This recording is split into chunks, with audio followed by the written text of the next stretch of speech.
Well, hello everyone, and welcome to the plot tour towards the end of February.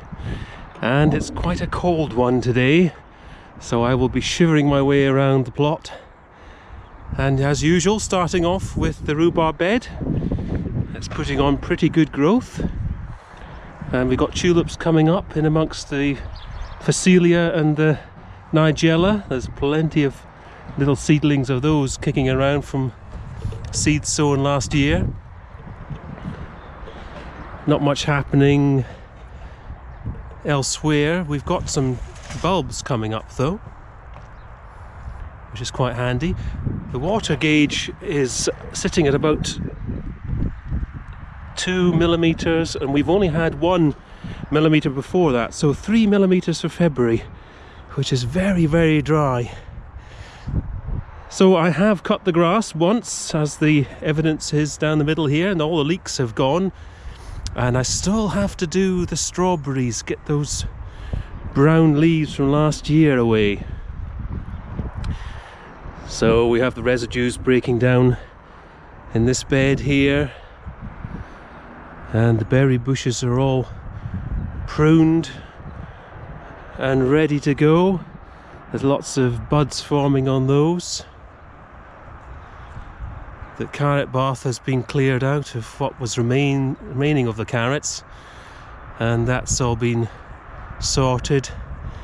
Didn't have to add much compost. We put some of the old seed compost from last year on as a top dressing. And that's pretty much it. The Chilean guava and the blueberries seem to be alright,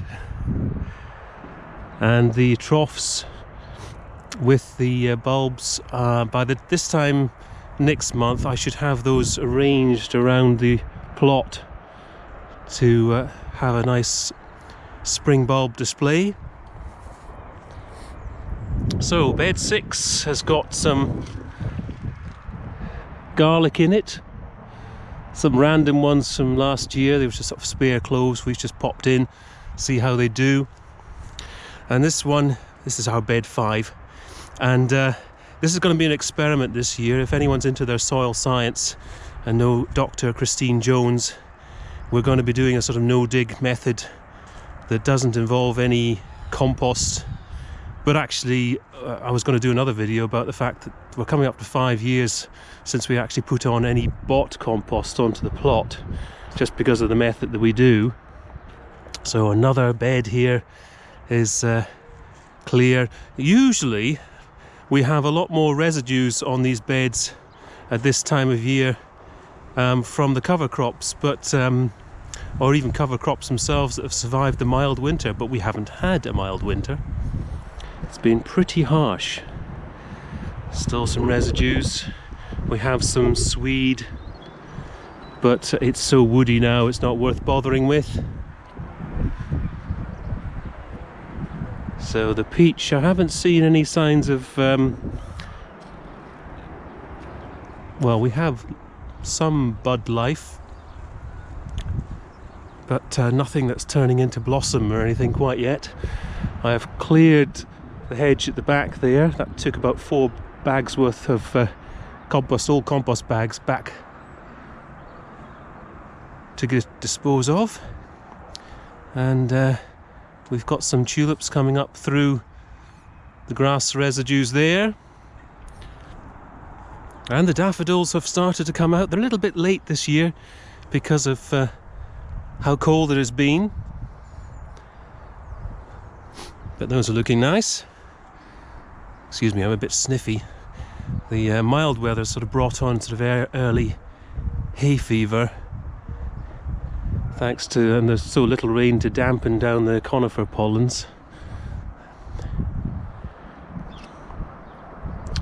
So I've opened up the bug hotel, so once the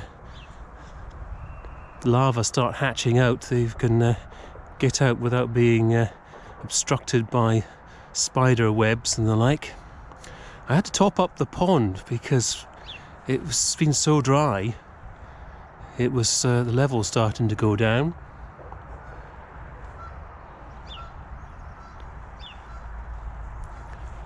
So various things are starting to show signs of life. There are other things that I am concerned about because of the harshness of the winter that may not have survived.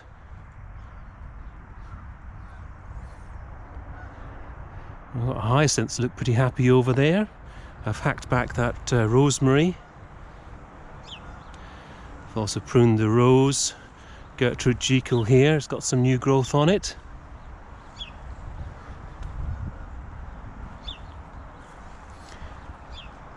And the regular viewers of the channel are probably sick of me mentioning the fact that this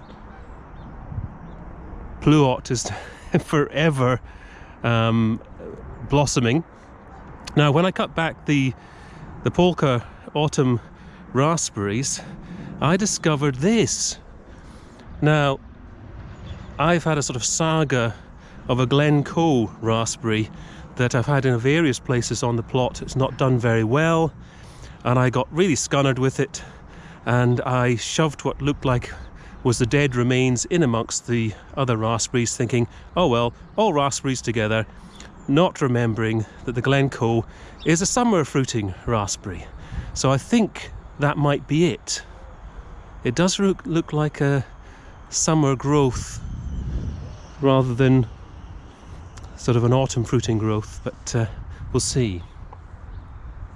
So there's still a few parsnips to come up. I have mulched over where we have lifted, and as you can see, they are starting to shoot for this year, so they'll become a bit woody, so I need to sort those. So here we are with the remaining leeks. I've got residues on that bed. And this is the garlic bed, which does actually have some signs of life. I spotted yesterday, but it's so small it wouldn't be possible to see it on the video. The Brussels sprouts are out, and they've revealed some garlic we popped in last year. This net really isn't necessary because we are not going to be keeping these cabbages. They just missed the boat, and they did not like the winter. So we have lots and lots of mostly tulips coming up along the perimeter of the orchard bed.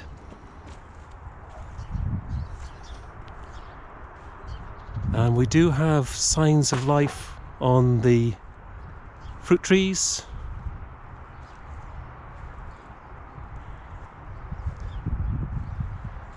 They're all budding up well. So we have taken some blackcurrant cuttings and popped them in there. So hopefully those will take. They are pretty reliable at that sort of thing.